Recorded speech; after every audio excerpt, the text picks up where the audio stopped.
మీ ఇంట్లో జరిగిన దానికి మా సాంబయ్య ఎందుకురా? నువ్వు ఎవరి దగ్గర పడుండాల్సిన అవసరం లేదు అని అంటున్నాడు. ఆదిత్యని పెళ్లి చేసుకోకు అంటున్నాడు. అదేంటి అలా ఎందుకన్నాడు? అదేంటి అని నన్ను అడుగుతావేంట్రా? ఏంటో తెలియకనే కదా నేను నిన్ను నిలదీస్తుంది. నన్ను చెప్పమంటావా?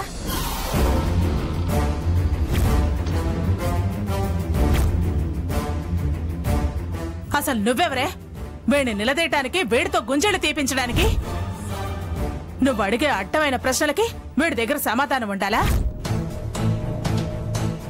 తప్పతాగి తలకెక్కి పిచ్చివాగుడు వాగిన మీ నాన్నని అడగవే. నిషాలో అయినా నిజం మాట్లాడాడు. ఏం జరిగిందని వీడిని రెట్టిస్తున్నావు కదా. జరిగిందేంటో నేను చెప్తాను, చెవులు రెక్క పొడుచుకుని విను. నేనన్న మాటలకి మీ అమ్మ కుంగిపోయి ఉరి వేసుకోవాలనుకుంటుంటే బుజ్జగించి మరీ కిందికి దించారు కదా.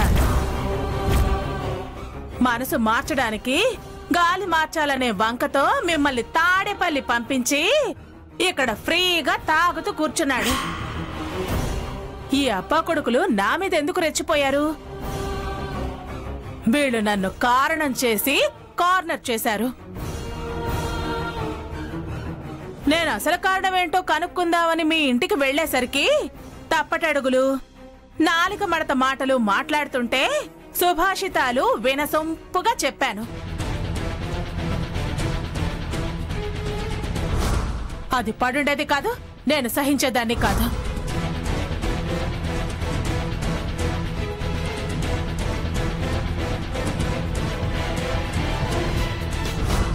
లక్ష్మిని నా ఇంటి కోడలుగా చేసుకుంటే పడుంటుందని నేను ఆలోచించడం తప్ప? మీ మనసులు మారటానికి మార్గం ఉంది. మరి నా హార్ట్ కూడా హర్ట్ అయింది. నేనెలా మార్చుకోవాలి? అది అడిగానని రోషన్ తన్నుకొచ్చి పౌరుషం పొడుచుకొచ్చి ఉటా ఉటినా అరే గౌసు అని అరుపులు కేకలు పెడుతూ వీధిన పడ్డాడు. అప్పుడు చెల్లెల మీద ప్రేమతో ఏవన్నా ఎన్నన్నా దులిపేసుకునే మా ఆయన ఎదురుపడి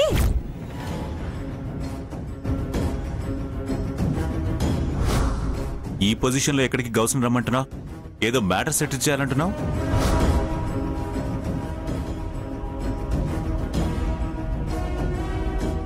మీరిప్పుడు మా డిపార్ట్మెంట్ కాదు, మా పై ఆఫీసర్ కూడా కాదు.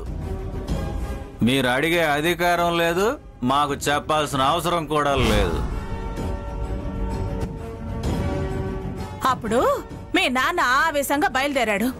మీ మావయ్య వద్దు అంటే దిస్ ఈజ్ నాట్ సిచ్యువేషన్ అని మీ మావయ్య చెప్తే this is our family situation అని చెప్పాడు. ఎందుకంటే మందు నెత్తికెక్కింది కదమ్మా. నాకంటే పై ఆఫీసరు ఎక్స్ కమిషనర్ అని గౌరవం లేదు, వాల్యూ లేదు. రెక్లెస్ గా కాదని బయలుదేరాడు. మీ క్షేమం ఆయన కోరుకుంటే ఆయన మాటని గట్టి పరకలాగా తీసి పడేశాడు మీ నాన్న. జరిగింది ఇది. ఏంట్రా ఏం జరిగిందని చొక్కా పట్టుకుని మరీ నిలదీస్తున్నావేంటి? పో వదలకి, వెళ్ళిపో. అసలు వీడి దగ్గరకొచ్చి మాట్లాడే హక్కే లేదు నీకు. నువ్వు ఒక హెడ్ కానిస్టేబుల్ కూతురువి, వీడు ఎస్ఐ, ఎక్స్ కమిషనర్ కొడుకు. వెళ్ళ, జరగ, అవతలగడ పో, అవతలగడ నిలబడు. నువ్వు అలా రెచ్చగొట్టడం తప్పు కాదా? ఏ, నువ్వు నన్ను రెచ్చగొట్టడం తప్పు కాదా? మిమ్మల్ని నేను రెచ్చగొడితే తప్పేంటే? శ్రీకృష్ణుడు శిశుపాలుడివి 100 తప్పులు క్షమించాడు. నేను 1,00,000 తప్పులు క్షమించాను. నువ్వొక శ్రీకృష్ణ భగవంతుడివి, నేను శిశుపాలుణ్ణి. ఖచ్చితంగా నువ్వు మాత్రం శిశుపాలుడివే. నీ దగ్గర వాడి దగ్గరున్న బుద్ధులన్నీ ఉన్నాయి. అన్ని దుర్మార్గపు ప్లాన్లే. ఎలా ఆదిత్యని మీ గ్రిప్ లో పెట్టుకోవాలో మీకు బాగా తెలుసు. ఈ మాట అన్నందుకే ఆయనకి రోషం వచ్చింది. ఉంటావా? నువ్వు అసలు నిజంగా పడుంటావా? అసలు మీ నాన్నకి మీ మావయ్య చెల్లెల్ని ఎందుకు ఇచ్చారనుకున్నావు? పడుంటాడని.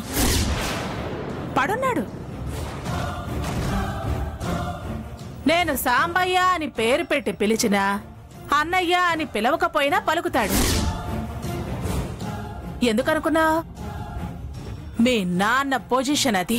నువ్వు ఎక్కువ మాట్లాడుతున్నావు దుర్గమ్మ. ఏంటే ఎక్కువ మాట్లాడటం ఏంటి? అసలు నీ స్థాయి ఏంటి?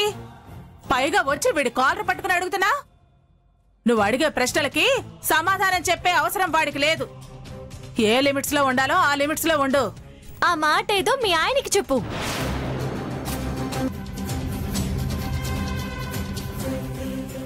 అది అంటోంది కదరా మా నాన్నని ఎందుకు అడిగావు అని.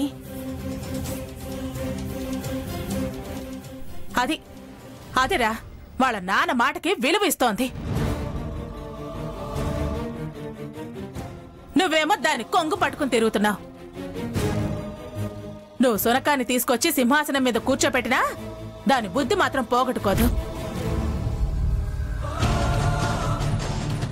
దీన్ని తీసుకొచ్చి నా కోడల్ని చేస్తే నీ బతుకు నా బతుకు మన కుటుంబం మొత్తం పరువే పోతుంది.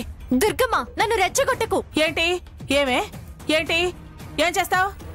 అమ్మా. రెచ్చగొడితే ఏం చేస్తావు? నువ్వు ఆగరా. ఏం చేస్తావే? అంటే నువ్వు అంటుంటే రోషం పౌరుషం లేకుండా బతకమంటావా? బతకాలి. ఎవరి కోసం బతుకుతావు? మీ నాన్న హెడ్ కానిస్టేబుల్ కమిషనర్ లెవెల్లో బిల్డప్ ఇస్తున్నా బతకాలి అని అడుగుతున్నావు కదా. బతకాలి. మీ స్థాయిలో మీరు బతకాలి, మా స్థాయిలో మేం బతుకుతాం. మాకు అనే అర్హత ఉంది, మీకు పడాల్సిన అవసరం ఉంది. మాకు పడాల్సిన అవసరం ఏమీ లేదు. మేం మీ జోలికి రాము, మీరు మా జోలికి రాకండి. నువ్వు ఇలాగే వచ్చావనుకో పోట్ల గిత్తలాగా కొమ్ములు విరిచేస్తాను. జాగ్రత్త. సరే దుర్గమ్మ, నేను నిన్నేమీ అనను, నువ్వు మమ్మల్ని అనుకు. మనిద్దరికి పోటీ వద్దు, అన్ని మర్చిపోదాం. మర్చిపోయి ఏం చేద్దాం? ఎవరిళ్లలో వాళ్ళ వరలక్ష్మి వ్రతం చేసుకుందాం. గొడవలెందుకు వ్రతం ముందు? నువ్వు నా మీద కాలు దువ్వద్దు, నేను నీ మీద కాలు దువ్వును. అమ్మవారి ఆశీర్వాదం ఎలా ఉంటే అలా జరుగుతుంది. ఇది బాగుందమ్మా. నీ తీర్పే కావాలి నాకు. నీకది ఏం చెప్పినా బాగుంటుంది. ఇంతకీ నువ్వు మాట మీద నిలబడతావా? నిలబడతాను. వ్రతాలయ్యాక చూద్దాం. అయినా మామయ్య నువ్వు పోటీ పడితే బాగుంటుంది. స్థాయి తక్కువ దాన్ని, నాతో నీకెందుకు, వదిలే. మామయ్య నువ్వు పోటీ పడండి, చూద్దాం. అలాగే చూద్దాం.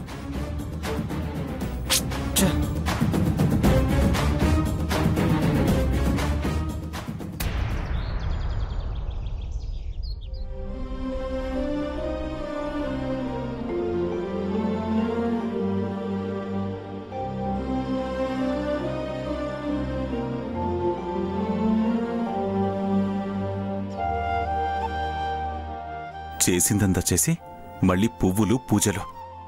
చేసిన తప్పు రద్దవుతుందా? పాపం పుణ్యమవుతుందా?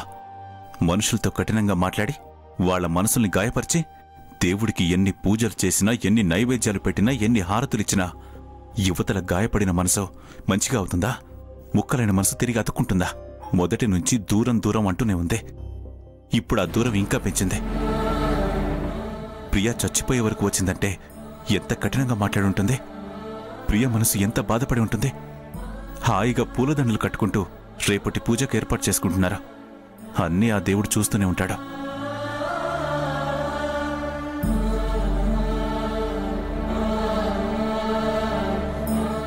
ఏంటే దుర్గా, ప్రసాద్ మంచి ముసిముసి నవ్వులు నవ్వుతున్నాడు. ఆయన ముసముసలు రుసరుసలు కొత్త ఏం కాదు పిన్ని. పాత కోపం వేరు, ఇప్పుడున్న కోపం వేరే. ఏంటా కోపం? కోపం ఎప్పుడైనా కోపమే కదా పిన్ని. ఆహా, సందర్భాన్ని బట్టి ఆ కోపం స్థాయి పెరుగుతూ ఉంటుంది. ఒక్కొక్కసారి వెంటనే పోతుంది, ఒక్కొక్కసారి 5 నిమిషాలుంటుంది, ఒక్కొక్కసారి గంట ఉంటుంది, ఒక్కొక్కసారి రోజుల తరబడి ఉంటుంది. మా ఆయన నేను కోపం వస్తే 15-20 రోజులు మాట్లాడుకునేవాళ్ళమే కాదు. ఇప్పుడు ప్రసాదం చూస్తుంటే అదే గుర్తొస్తుంది. మీ ఇద్దరి మధ్య మాట మంచి లేనట్టు అనిపిస్తుంది. మాట మంచి లేకపోతే నా మనవరాలి పెళ్లి ఎలాగా అని భయం వేస్తుందే. నువ్వనుకున్నంత ఏం ఉండదు పిన్ని. ఆయనకి ఎంత కోపం ఉన్నా మళ్ళీ మామూలైపోతారు. పిన్ని, కావాలంటే చూడు, నేను ఆయన పిలిచి ఒక పని అప్పు చెప్తాను. పనా? నువ్వు చెప్తే ప్రసాద్ ఏమీ చేయడు. చేస్తే ఆయనకి కోపం లేదని ఒప్పుకుంటావా? చెయ్యకపోతే కోపం ఉందని ఒప్పుకుంటావా? ఒప్పుకుంటాను పిన్ని. సరే చూద్దాం. ఏమండి, ఏంటి? వీళ్ళని మేము కింద కూర్చోపెట్టి మామిడాకులు కట్టిస్తున్నాం కదా, అవి గుమ్మాలకు కట్టాలంటే మా వల్ల అవదు. అసలే శ్రావణ శుక్రవారం, పూజ చేసేది అందరి వైభోగం కోసమే కదా. కొంచెం తోరణాలు గుమ్మానికి కడుతురు. సరే కడతానులే. ఇలాగో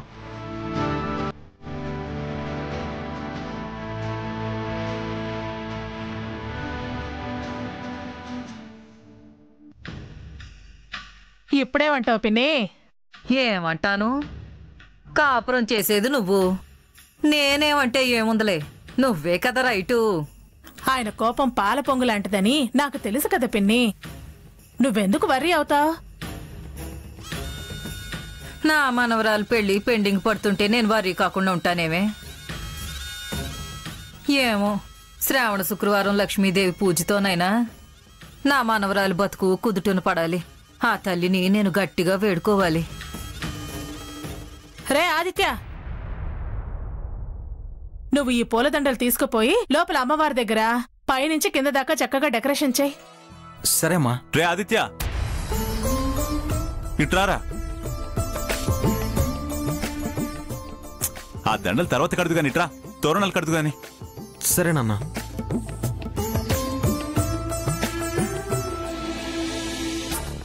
ఇదిగో తోరణాలు కట్టు.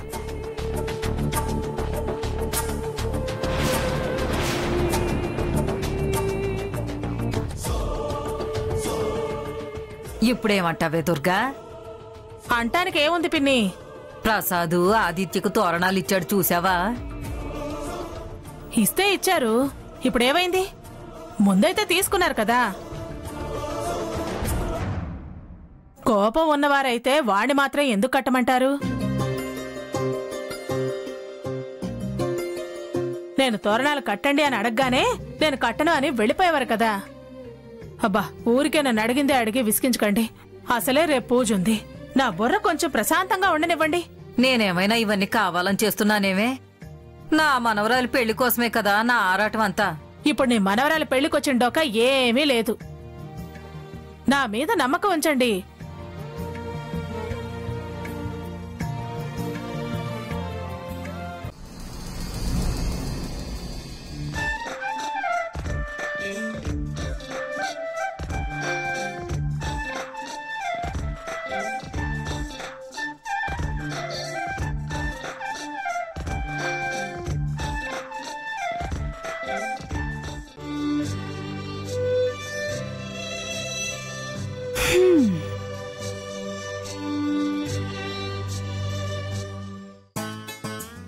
ఏంట్రా ఈ టైంలో వచ్చావు?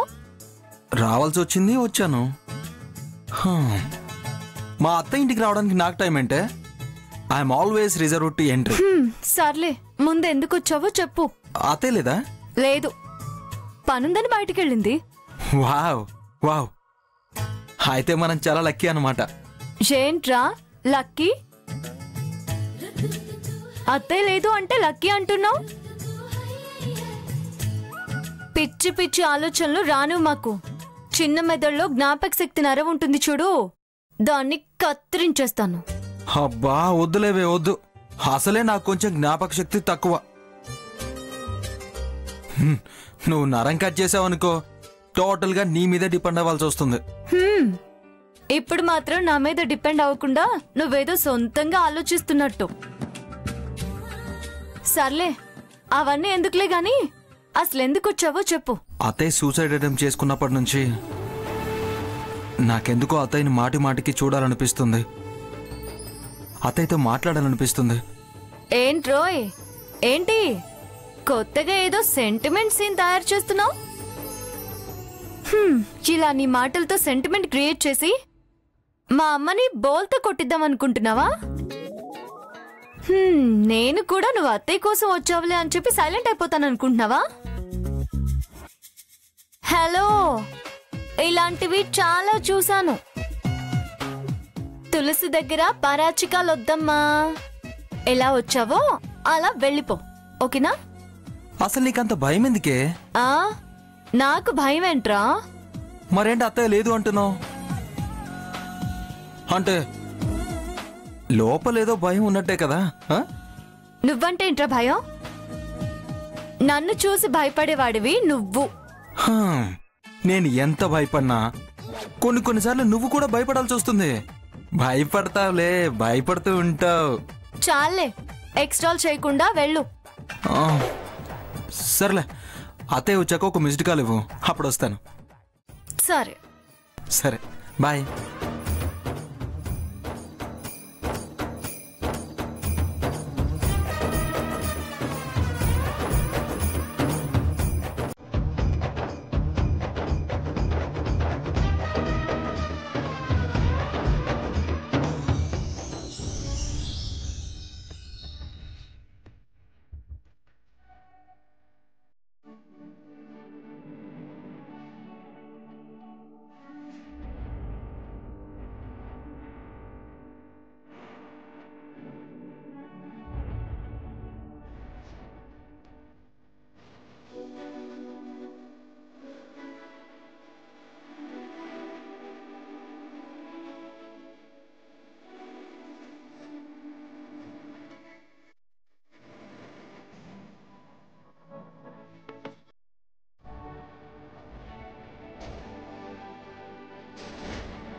ఎందుకే?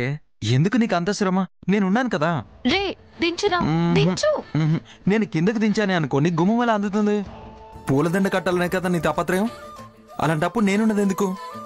నువ్వు సగం, నేను సగం. సగం నువ్వు ఎదిగావు, మిగతా సగం నేను పైకి ఎత్తేస్తా. కట్టు కట్టు కట్టు.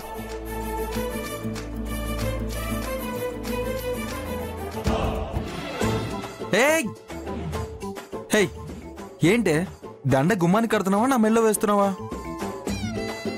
అరే,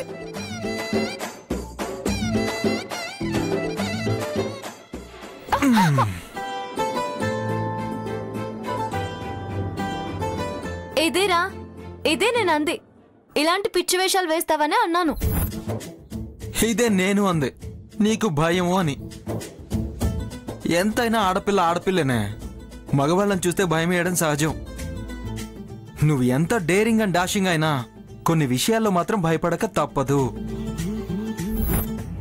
భలే ఉందే దండ, నీ చేత వేసావుగా, ఇక మన పెళ్ళి అయిపోయినట్టే. అబ్బా ఆశ, ఇలా దొంగచాటుగా గుమ్మానికి కట్టే దండ మెడలో వేస్తే పెళ్ళైపోయినట్టు అనుకుంటున్నావా? కాదురా, 10 మందిలో జరగాలని 10 సార్లు చెప్పాను. మళ్ళీ మొదటికొస్తావేంట్రా? ఇప్పుడేంటి? ఏం లేదు, ఏం లేదు లేవే. సరే, నేనంత ఫాస్ట్గా ముందుకెళ్ళనులే, నీ కంట్రోల్లోనే ఉంటా. ఛాన్స్ దొరికింది కదా అని పిచ్చి పిచ్చి వేషాలు వేయకు. వేస్తే ఇక్కడి నుంచే దుర్గమ్మ అని పిలుస్తాను, అప్పుడు నీ పని అవుతుంది. అమ్మ ఫోన్ చూసావా? ఇలా పిలిస్తే అలా పలుకుతుందిరా దుర్గమ్మ. ఈ దుర్గమ్మే కాదురా, పైనున్న ఆ కనక దుర్గమ్మ వారైనా మనం పిలిస్తే పలుకుతుంది. నువ్వు వెళ్ళు. సర్లేవే, నువ్వెప్పుడు ఇంతే. నువ్వు సరదా పడవు, నన్ను సరదా పడనివ్వవు. ప్రతిదానికి హద్దులు గీస్తూ ఉంటావు. దీన్ని సరదా అనరా, పిచ్చి వేషాలు అంటారు. వెళ్ళు నువ్వు. పో.